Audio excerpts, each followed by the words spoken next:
Welcome to Coffee and Corn. My name is Ivan. My name is Stephanie. Today we're talking about the 2009 film Precious, based on the novel Push by Sapphire. Let's just get right into it. Stephanie, what'd you think? This was, I think, my third or fourth time watching this film. It's not my most favorite feel-good film, but, I love the optimism of this film. Love the character development of, Precious, based on the novel Push by Sapphire. So I think overall, it was another enlightening viewing experience for me. Ivan, what did you think? This is my first time seeing this movie. I wasn't sure what to expect. It's good. It's well shot. It's well written. The dialogue is believable. The characters are believable. The soundtrack is great. I mean, I can't say enough about the soundtrack. I think there's a lot of great music. Really kind of captures the essence. Yeah, the essence of the time and the era and kind of the area. So just to give a little bit of, we won't spend too much time on it, but this was directed by Lee Daniels. We have Gabourey Sidibe as Precious. She was Becky in Empire, which I like that show. I didn't finish it. First couple seasons though, I thought it was pretty good. Yeah, she's good in it. She hasn't been in a lot of things recently. I think she kind of stepped away from the limelight. I think Precious, based on the novel Push by Sapphire, was really her crowning achievement. I don't know. She was good in American Horror Story. She's Queenie. Oh, yeah, I remember that. Yeah, she's good. Yeah. And she's done some other stuff. That's true. And you have Monique as Mary, one of the queens of comedy. Nikki Parker and the Parkers, great show. Also starring Lenny Kravitz, Paula Patton, Mariah Carey. Mariah Carey, I'll talk about her role a little bit later. So we're not going to do the breakdown like we did with Brink. That movie was just so gnarly that we kind of had to shred it. But this movie we'll just kind of go freeform. Yeah, this movie isn't as gnarly as Brink was, but, not quite as gnarly, no. No. Nor as radical. So this movie basically takes place in the late 1980s in Harlem. It focuses around a overweight teenager, African-American teenager named Precious. Her real name is, I believe, Charisse or... No, Clarice. Clarice Precious, and I forget her last name. Because, the teacher does what I consider to be a very inappropriate and not timely Silence of the Lambs reference. Oh, yeah. When Clarice comes into her office, she's like, "Hello, Clarice." And I'm like, it's not neither the time nor the place. And also, this movie hasn't even come out yet. Silence of the Lambs came out in the 90s. So, I didn't think that reference was at all appropriate for the scene. I'm wondering if that line was in the novel and Silence of the Lambs took it from Push by Sapphire. It's probably a little bit of both.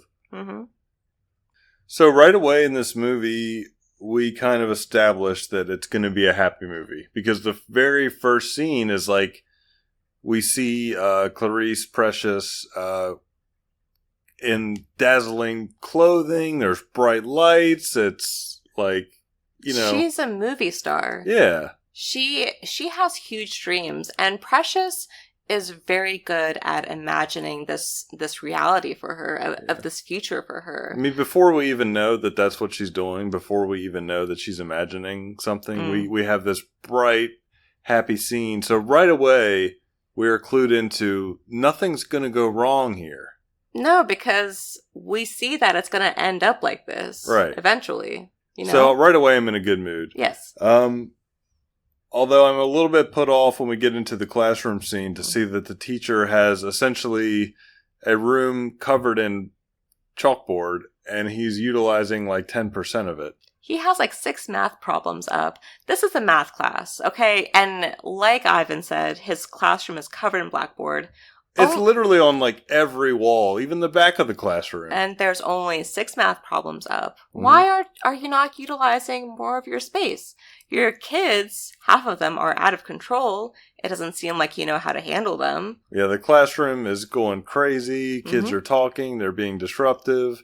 He's not sending anybody to detention. Has this guy ever seen Good Will Hunting? You write a crazy equation on the board that no one can solve, and you wait until someone solves it. Instead, you got kids like talking back at you. He's one of his blackboards is just surrounded by or covered with 2 circles. What is it? I didn't write it down. It says like happiness and some other bullshit. Resilience and resentment or something. Yeah, and it takes up like it's huge. It's like in huge letters, and I'm like, dude, erase half of that crap and write some kind of equation and wait for your janitor to solve it. And that's kind of how you teach math, I thought. The kids are going to look at those 2 circles and they're going to be like, okay, whatever. Yeah, 0 plus 0 equals 0. This is math class. 2 circles, just 0. Yeah, exactly. But if there was a complicated equation, maybe they would be more focused and not being like, woof, woof, woof. Yeah, kids are barking. They're being imaginative and creative, but this is math class. It's not. It's not the time for that. Now, after this, we do learn that Precious is pregnant. Right. She gets called to the principal's office. Yeah, I just want to kind of breeze past that. Yeah. What do we think of the outfits? There's a daydream scene. Mm-hmm. So there's a scene after this where something's going on. I didn't really get it in my notes, but Precious is daydreaming while something's going on. And we see her with like this red gown, leopard print. What do you think of this scene? Yeah. And then her hair is like bumped at the end. So it's like flipped out. It's nice. It's like, now keep in mind, this is like the late 1980s. This is kind of a little bit out of style. But You mean it's out of style for the 80s or like? Yes, it's out of style for the 80s. Maybe a little bit. A little bit. It's a throwback. I will give Precious the benefit of the doubt. I love a good vintage find, a good thrift find. So, maybe she found that in a store and she really vibed with it and she picked it out. I applaud her for that. Mm-hmm. So we see a lot of cigarette smoking in this movie. Yes. What kind of cigarette? And first of all, listeners, I know we have some young listeners. I hope not, actually. But if you happen to be one of those, don't smoke. Smoking's not cool. It's not healthy. Don't give in to peer pressure. Just say no to cigarettes. Yes, we are very against any kind of drugs or any kind of substance that will alter your consciousness. Anything. But no, cigarettes aren't cool anymore, but they were very cool in the 80s. Mm-hmm. And there's a lot of cigarettes in this movie. What cigarette do you think everybody's going for? So I have 2 choices. Either the Marlboros, Classic, or Camels. See, I disagree because, they kind of really emphasize that the Precious mother is relying on heavily on welfare. So I think she's kind of balling on a budget. She's probably like smoking Jacks or Riverside or something like that. You didn't smoke cigarettes, so no. Because at first I wanted to be like, like you said, like some Marlboros or maybe some Newports, the Cadillac of cigarettes. But I'm thinking it's probably one of those off-brand, maybe not even L&M's. Probably like one of those off-brand cigarettes. Now. The teacher, what was her name? Blue Rain. She smokes too, right? She does. Yeah. I believe everybody in this movie smokes. I think maybe she's smoking some Camels or some Virginia Slims or something. Yeah, she seems like she's very, kind of well off. Precious doesn't smoke, I don't think. No, I don't think she does either. Yeah. She's a good kid. Yeah. So what else do you have? I just want to talk about Precious's cooking. This is like one of the main things that stood out to me in the movie. Precious, I feel, knows how to cook. Yeah, it seems like it. Like in her very first cooking scene, she's making fried chicken and baked beans. I would love to try her cooking. I bet it's delicious. It looks amazing. She's got that fat frying in a skillet. Oh, the fry on that chicken looks great. That chicken looks crispy. extremely crispy, and the baked beans look nice and thick. Honestly, her not fried buttery. chicken looks better than the fried chicken she steals later from the fried chicken restaurant. Mm-hmm. I really don't know why she would steal. I mean, she could have great fried chicken at home, but it's like a little bad choice that she makes. Well, that's okay. Yeah. Is this movie body positive? Oh, 100%.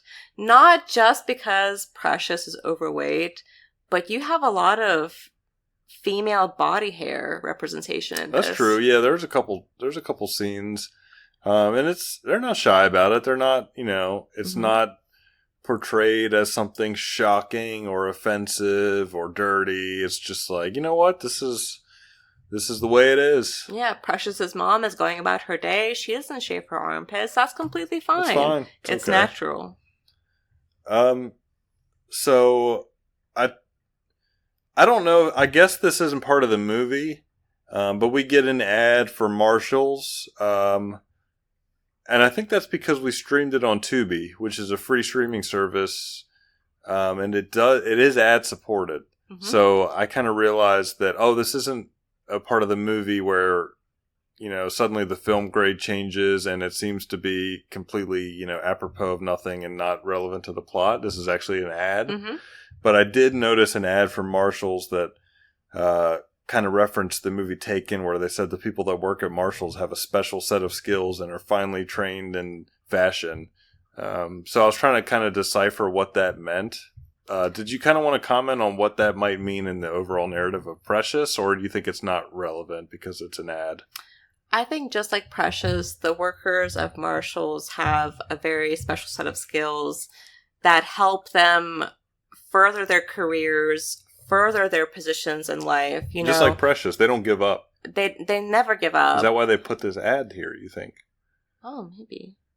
Maybe this is them never giving up. Maybe this is them putting this ad in our face. Yeah, it's interesting. I don't know. What do you think? I think people will be writing about, this ad, this Marshalls ad, and how it kind of ties into the overall narrative of Precious for years to come. And, I'm not an expert. I can only kind of hypothesize what the director may have been thinking, or what the marketing person who works for Tubi may have been thinking when they tied this to this movie. So, I mean, do they tailor make commercials to certain movies? That's not for me to speculate on. Would this commercial play during Schindler's List? Well, we watched Hellraiser on Tubi, and I don't remember seeing this Marshalls ad. I wonder why. Right. Maybe we should do a comparative essay on comparing Hellraiser to Precious based on the novel Push by Sapphire. We probably should. And just kind of see... Maybe I could reach out to someone who works for Tubi, and maybe we can have a guest. That'd be cool. We'll have a guest interview. We need to get another microphone. I know. So I noticed that the cat in the movie's name is Ethel. Where do you rank the name Ethel on, cat names? I think this is a very interesting name for this neighborhood. And for a cat. Right? Ethel. You don't have a lot of pets that are named after, that are named human names like that. I knew somebody once who had a cat named Eric. Yeah, and you have dogs named Max and stuff like that. But even Max is... We have a friend who has a frog, 20-plus-year-old frog named James. Mm-hmm. But I thought it was George. It's some kind of basic name like that. I'm pretty sure it's James, but... I think it's George. They don't even listen to our podcast, yeah, so they'll never comment. But yeah. I'm pretty sure it's George. But also the cats in this movie look very well taken care of. They do, which is... if you've seen the movie, it's interesting. Yeah. I'm wondering who's taking care of these cats. Are they kind of neighborhood cats? I mean, or maybe. do they live here? I don't know. It's not... We don't get enough time with the cats. I feel like I kind of wanted a little more backstory on the cats in the movie. I want to see more of their lives. Yeah. I want to kind of explore that, kind of dive into what drives the cats, but we don't get that. And maybe that's, maybe they're saving that for Precious based on the novel Push by Sapphire too. The return? Yeah, or, Yeah, I feel like we spend a lot of time away from the home, but I would have appreciated just a little bit more time spent inside at the apartment where the mother lives, so we could see more of the cats. Yeah, just while nobody else is there. Yes. Just kind of see what they're getting into. Yeah. I do like, here's kind of sprinkled throughout the movie. They're just kind of at random intervals. We have these scenes of what is inarguably the definitive future, where Precious is a famous pop star. She's being lauded with praise. She's being cheered. She's singing on a stage. People love her. And like I said, it's inarguable. This is the future. There's no question about it. And I like that they let us know that this is where her life is headed. Stay tuned. And I'm still waiting for the sequel, but at least we kind of have an idea. It kind of reminds me of Dune. You have these visions of the future, and you're like, okay, I know where this is going. Yeah, because even when Precious has, not that great of a day, you still know that she's going to make it. She's going to be all right. It's fine. Don't worry about it. Yeah. Just don't worry about it. Yeah, so it's easy to kind of not get stressed out watching this movie. You don't feel sad because you're like, I know where this is going. I can't wait to see her become a pop star. Unfortunately, we don't see that in this movie, but it's there. I guarantee you, 10 years into the future, they Precious, hint at it. Precious, based on the novel Push by Sapphire 2, is going to take place in the late 90s, early 2000s. Yeah. And we are going to see that come to fruition. They give us a lot of hints. Now, let us get back to the real story here. So the story revolves around Precious being extremely gifted in math. Like, she is a mathlete, a math superstar. Like I said, it's kind of a Goodwill Hunting scenario. So she is offered this amazing placement in this alternative school, which will give her a step up in society above her peers in public school, because she is just an amazing student. And she takes her chances. She is essentially recognizing her potential as this star student and mathlete, taking this chance to go to this other school and, just progress her life forward. Yeah, she's a mathlete through and through. Yeah. Before we dive into that, and I do want to touch on that, the story, but there's a scene where she steals fried chicken, which we kind of mentioned. But so she leaves the chicken place, she steals some chicken, she's got this bucket of chicken, she eats, I guess all of it or some of it, I don't know. She's at a trash can, disposing of the last bones in the bucket. She leaves the bucket on top of the trash can. What is going on here? This is one of the scenes in the movie that I did not like. Well, we don't like littering. Absolutely not. What is she thinking here? The trash can is right there. She does not need to take a single step. Why can she not place the empty chicken bucket in the trash can? Why did she leave it on top? And it's not like one of those... It's one of those trash cans where there's a solid top and then it's like a push-through doorway, like a doggy door, kind of. It's not like she puts it on the edge and it could just fall into the trash can. It's not going in there unless you push it in. So it's like, why didn't you just put it in the trash can? Now, let me ask this question. Do you think this is why the novel was called Push? Is because... just push it. Just push it in the trash can. Do you think that's why? Or do you have another reasoning for that? I mean, I'd have to read the novel, but that, to me, it all kind of clicked into place when you said that, because I couldn't think of any other reason why it would be called that. No, I can't either. So that was a bit of a setback for me. I started questioning, what is Precious's motive in all of this, Right, I'm like, should we turn this off? Yeah, I did too. I was second-guessing her, but... I just kept on watching, and this is the part where she, as I glazed over before, she recognized her potential and she took the chance to enroll herself in the school. So, that's what kept me engrossed in this story. So she goes into the school, as you said. Out of the class, who do you think is most likely to succeed? I have a clear front runner, and it's not even close. I think Rhonda. Yes, thank you. Thank you. Rhonda is amazing. Rhonda is, to me, far and away the most likely to legitimately have a real chance to succeed in life. I mean, clearly she's going to open up a food truck or some kind of restaurant, right? Like, she talks about her mother cooking Jamaican food, and her mother taught her everything she knew, and she just seems really headstrong and driven, and I'm like, I want to taste this lady's food so bad. Like, yeah, I know it's amazing. She's an immigrant from Jamaica. She has like a thick accent. As you said, her mother taught her all that she knows. She seems very smart. Her cooking must be amazing. I would kill to taste some of that. Yeah. Honorable mention for Joanne, whose favorite color is fluorescent beige, which I'm still trying to figure out what that looks like. Yeah, we tried to kind of guess, like, during the movie, like, oh, is that fluorescent beige? Yeah. I don't even know. I'm going to tell people going forward that in, like, icebreaker settings, say your favorite color. I'm going to say fluorescent beige. I hope you do. I can picture And then you anybody doing who's that. seen this movie is like, why is he referencing that? That's weird. It's a strange reference. And also during the scene, we again see that Precious is so humble. I mean, she only says that she cooks well. She never mentions that she's good at math or anything like that. Yeah, or that she's good at stealing chicken. Oh, yeah, no. Blue Rain's classroom has significantly less chalkboard than Mr. whatever. And I noticed that she's making at least a decent use of her chalkboard for what she has. I mean, like, percentage-wise, she's using like 50% of her chalkboard.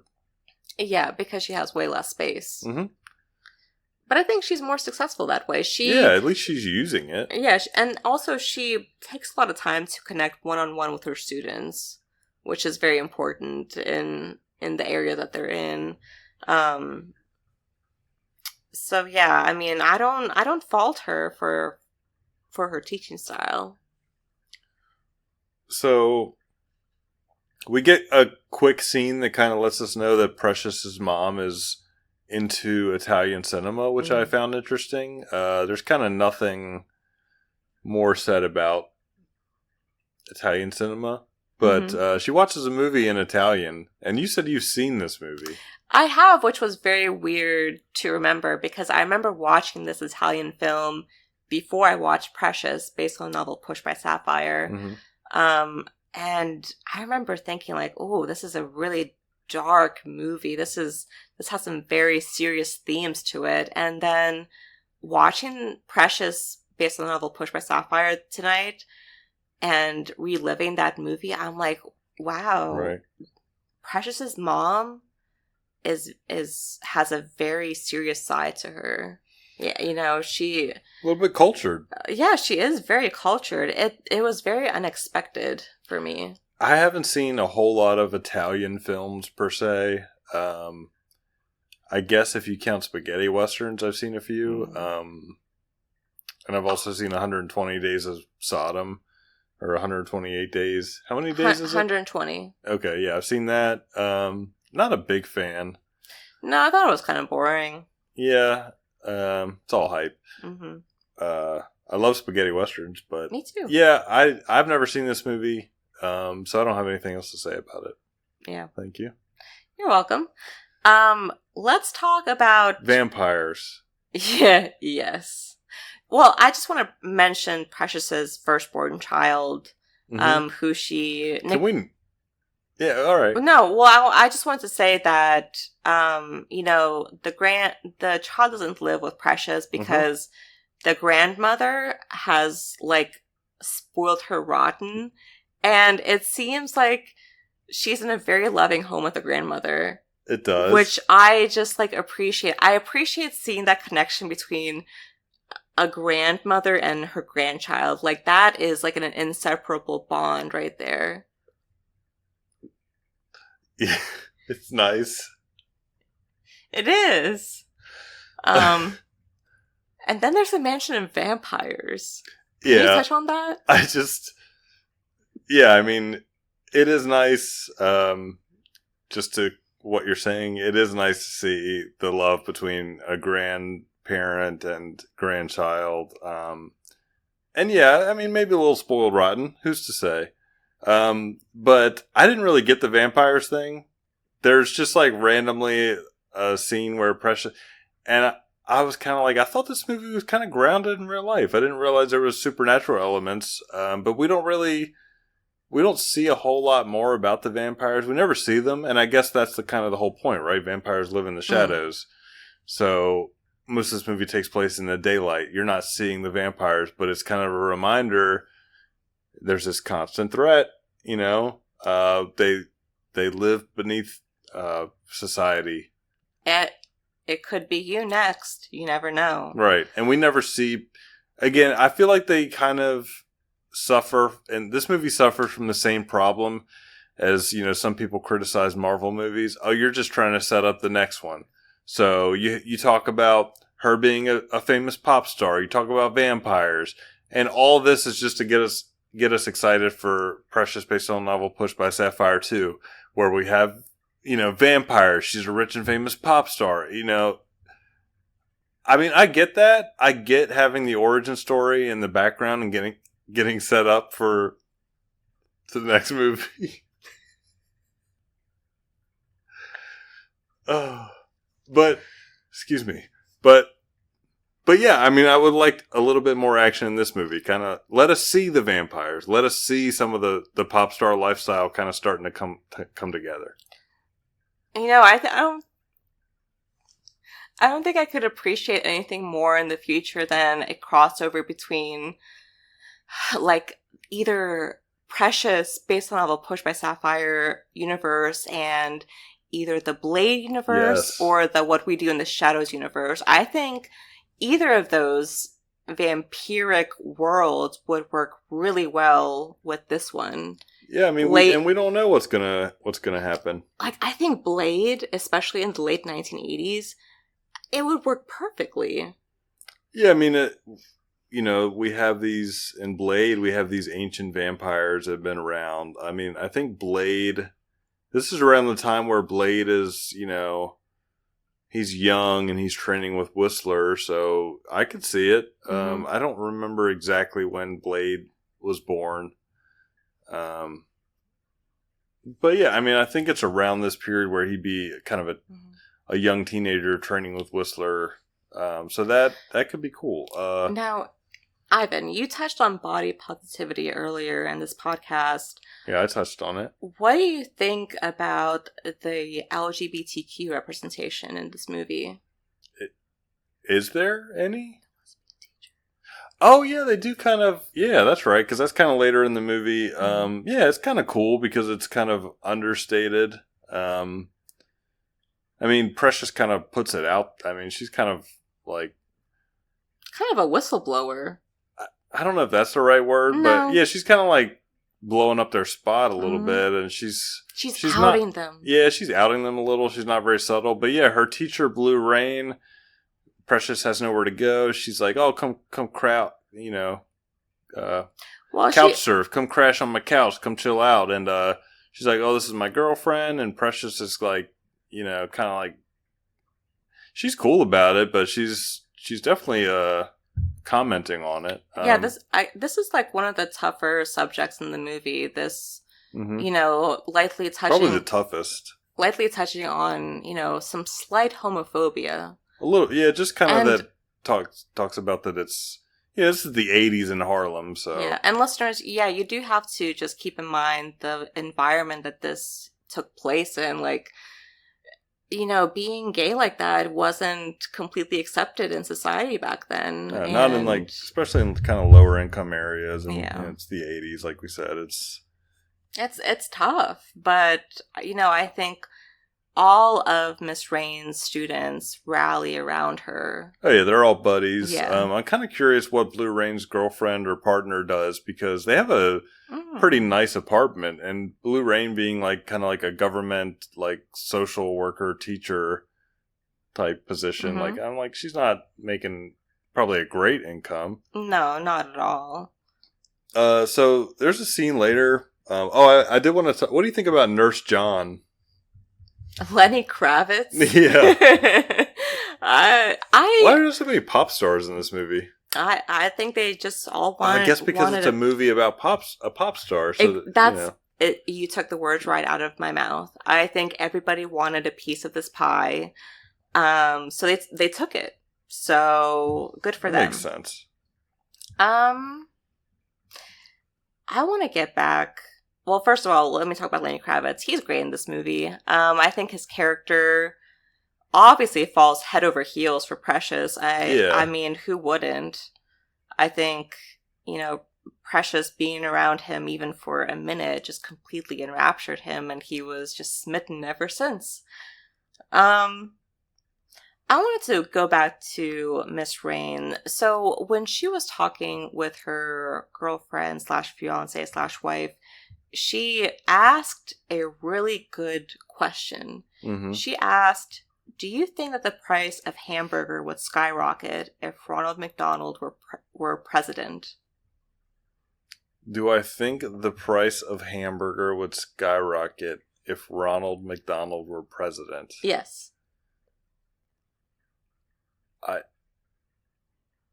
I guess that depends on if Ronald McDonald is corrupt. Am I to assume that he is someone who would use the office of the presidency for his own gain? They don't really elaborate on any kind of specifics. I guess no. I guess I'm going to give him the benefit of the doubt and assume that he's going to try to govern fairly. Mm-hmm. So I guess no. I don't think it would. I mean, I don't want to assume the worst of Mr. McDonald.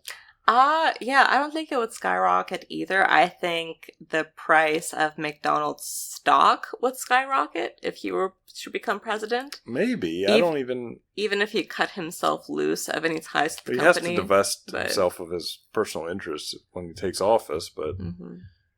Yeah, I mean, also he's not real. Yes, but in this made-up universe...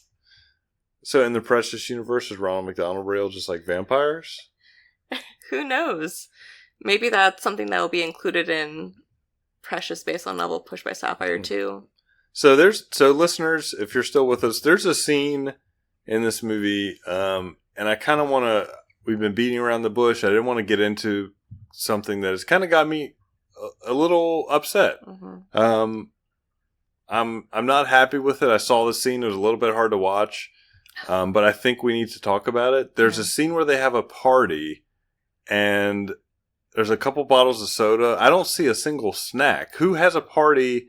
You have 3 or 4 bottles of soda. There's not a bowl of chips. There's not a bag of pretzels. I think school parties get a really bad rap these days for just having some thin slices of pizza. I would rather have one slice of thin pizza than have just soda for a party. What kind of party is this with no snacks, nothing to munch on? I was a little bit upset at watching this. And it didn't look like the party was going on for a while, so like throughout the entire party it seemed like there was nothing. Yeah. Nothing for the guests. What were they doing? I mean, did you try to order a pizza and something happened? I mean, there's no explanation. No, and even if your pizza order failed, I'm sure there's a bodega down the block. Or get a bag of chips. Yeah, something. Popcorn. I don't know. I mean, they really kind of let us down here because they don't even address, like, I don't know if we're meant to kind of feel uneasy about the scene because they leave us wanting this explanation. It's kind of just shocking to the eyes when this like scene popped up and it's just like in my face. It's bad hosting. It's raw. Like it's raw sitting here watching this scene and I'm like, okay, are they gonna get something to eat? Who knows? Who knows what happens? We don't see all of it, We just see the room that the party is in. We don't see the snippets of like someone in the hallway having a breakdown because we don't see the fallout. We don't even hear about it. It's kind of like left hanging there to make us as the viewer feel this discomfort of being at a party with no snacks and just sodas and too much soda. Like more soda than it's like a 2-liter for every person at the party. It's too much soda. And then you're like, why is there so much soda and there's not a single snack? So it's I think it's really brave of the director to kind of depict it in this way, because they really put it out there and they're like, no, you're going to look at this. You're going to see this. And you're going to be faced with it, and you're going to be the one asking questions. Yeah. And here we are. Here we are asking the questions. I don't know. It's really up to the viewer to decide what is going on here and what should I do about this in my daily life. Right. You kind of take this lesson home with you. Yeah. You think about it when you're planning your next party, when you go to a party, just hanging around your buddies. It's something that I'm probably going to walk away with for a while. Yeah. And just kind of think about. Mm-hmm. So Mariah Carey kind of asks the question that we've all been asking but have been too afraid to ask. Mm-hmm. What is that? She says, what color do you think I am? Yeah, what color is she? Because you said, I thought Mariah Carey was not white. I said I thought she was black, because I did. I mean, I'm not, I think if we can't talk about race and be mature and, grow up. Like, it's not, about prejudice or racism. It's just, I guess I don't want to say, I assumed something, but I kind of always thought Mariah Carey was black. For those who don't know, listeners, I am a mixed race person, so I didn't even know that Mariah Carey was mixed race, and I don't know her, so I couldn't ask her. But it comes up in this movie. She's kind of like, I don't know if it's the way she's lit or the makeup. She doesn't look like her usual self. Mm-hmm. She looks extremely white, and she also speaks with this very like throaty New Jersey accent. It's like very like yeah, like. And so it's strange. And then at the end of the movie, kind of Precious is like, "What color are you?" She just straight up asked her, and I'm like, "Oh, thanks for asking that." And then she's like, "What color do you think I am?" Mm-hmm. And then she never answers it. So we're left wondering. But at least they acknowledge like. And I actually looked this up, like about Mariah Carey, and she's acknowledged the kind of struggles with racial identity that she's had. So that was an interesting part of the movie. Yeah, and Precious even, tries to help her answer the question. She was like, "Are you Italian? Are you some kind of black?" But like you said, she never answered that question. So, we as the viewer are just left wondering about it. But if I guess the lesson here is that it doesn't matter. She's doing a job. She's a social worker. So that is true. And in that same scene, we are left with a heartwarming reunification of the mother and the daughter. The mother wants to see Precious. I think you could just say reunion, but yeah. Oh, yes. Yeah, she wants to see her, and that's what happens. And they see each other in the office there. I think it's really nice, Is there anything else about this movie that we should talk about? I just want to touch on the whole vibe of this movie. I think probably say it's chill, I guess. Well, it is chill, but I'm just talking about like the late 1980s in Harlem, New York City. I think it's very, it's just that quintessential essence. It's of a time. It is of a time. Yeah. Do you have anything that you would like to say about this film? I don't think so. I think overall we kind of covered everything that needs to be said about it. All the important stuff. We even covered kind of some tougher subject matter that I wasn't sure how we do, honestly, because it's not, it's not our usual thing. Our fans know that, we like to have fun here, and I feel like we had fun on this podcast. But we can get serious too. Yeah, we are not scared to touch on the tougher subjects. We don't shy away from things. We face things head on and talk about them. And just, face the consequences, whatever those might be. Yeah, so if you made it this far and you feel like we missed something, I mean, we'd be happy to read your feedback. We'll talk about it on the next podcast if there is some feedback. coffeeandcornpodcast@gmail.com. Did you have anything like I just want to say, I don't think we really touched on it, but the movie ends on a very happy and positive note. I think so. It's optimistic. It is very optimistic. Precious is going off to college, and I'm assuming that once she gets her, bachelor's, master's, doctorate degree, I think probably in like music theory. That's when she's going to go into pop stardom. I think that's when it's going to happen. Right. And I guess the real question will be, can she stop the vampires and maintain her pop career? That's a question that I really do hope will be answered when this next movie comes out. But until then, we are just left hoping and wondering. Yeah, and listener, we're going to cover Precious based on the novel Push by Sapphire 2 when it comes out. But until then, I guess, we'll just keep waiting like everybody else. I guess so. It'll make the reward even sweeter at the end. Yeah, I'm excited for it. Yeah, me too. But, until then, until that day comes, I'm Ivan. And I'm Stephanie. See ya. Bye.